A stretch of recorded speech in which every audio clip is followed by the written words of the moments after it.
Hey everybody, it's Eric, 80s Horror Man here, and welcome to day 7 for my 12 days of Christmas horror.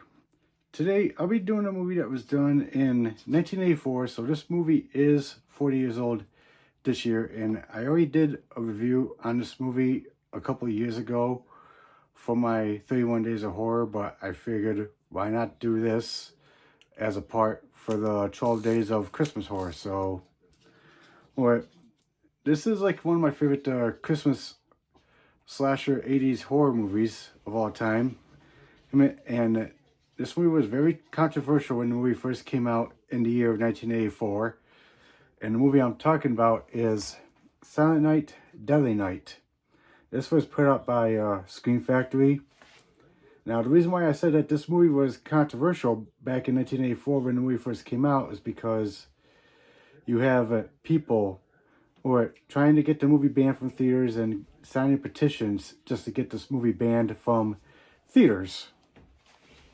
And sure enough, it worked. The company that was representing the movie pulled the plug and decided to get the movie banned from theaters. And if you don't believe me, look it up. It's on the documentary I have on DVD called Going to Pieces, The Rise and Fall of the Slasher Film.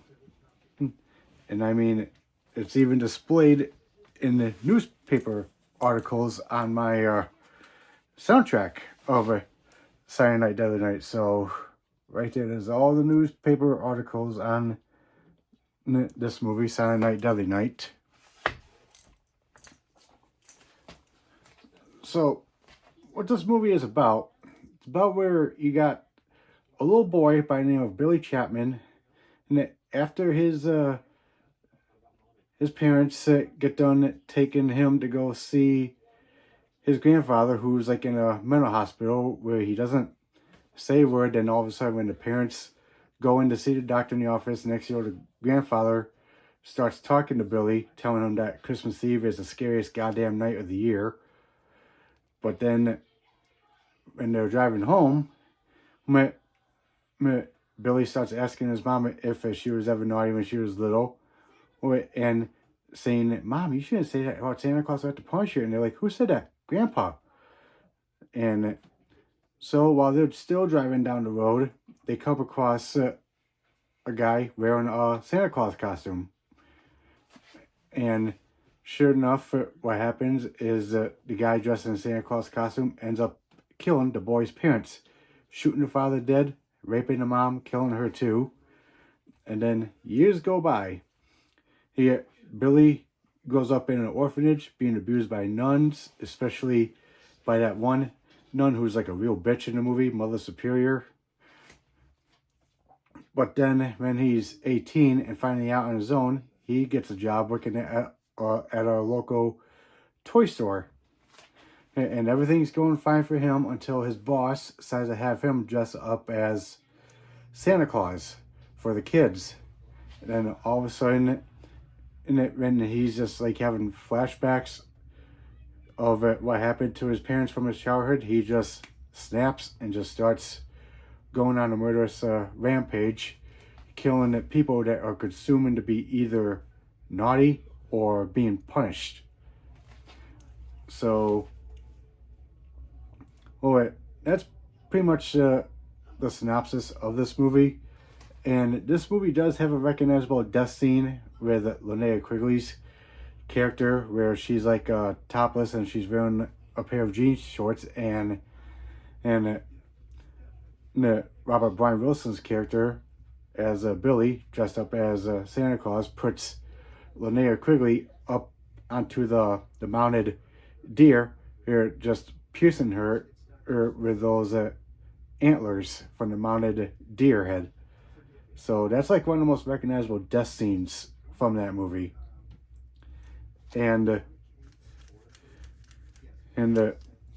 that's why this movie was very controversial back in 1984, because it has something to do with a guy dressed in a Santa Claus costume going on a murderous rampage. So that's why this movie is now like a cult classic that every horror fan seems to love, and they watch it during around Christmas time. But me, I watch it during October and Christmas time because October for the month of horror, and December, of course, Christmas. So I watch this movie on both months, October and December.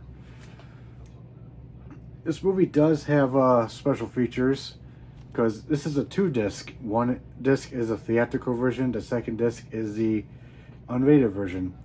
So the first disc on the theatrical version, it's got the theatrical trailer, radio spot, and TV spots. But the second disc, the unrated version, this one has a Sleigh Bells Ring, the story of Silent Night, Deadly Night, featuring interviews with the writer, co-executive producers. Here's an editor, second unit director, and actors, Robert Brian Wilson and Linnea Quigley. Silent Night, Deadly Night film locations, then and now. Audio commentary with Robert Brian Wilson and Scott J. Schneid. Audio commentary with Michael Hickey, Perry Bakken, Scott J. Schneid, and Michael Spence. And audio interview with the director, Sanders Stocking of Outrage, and poster and still gallery. So that's pretty much all the special features that's on this. And again, Silent Night, Deadly Night from 1984. Very fun movie to watch. I definitely recommend checking out for those who hasn't seen it. But if you have seen it, you know what I'm talking about. Because again, this movie is like 40 years old this year. And again, it was like one of the most controversial horror movies in that year. And it's just a good time to watch. And it's just very fun. Alright guys, so that's it for day 7 for my 12 days of Christmas horror. What do you guys think? Have you seen this movie before? If so, please let me know in the comments down below. I'd like to hear your thoughts. Also, like and subscribe to the channel. What did you think of the sequels to Silent Night, Deadly Night? Did you end up liking them? Or didn't you not like the sequels? Also, like and subscribe to the channel. And stay tuned for some more videos for the 12 days of Christmas horror, and stay tuned for some more videos later.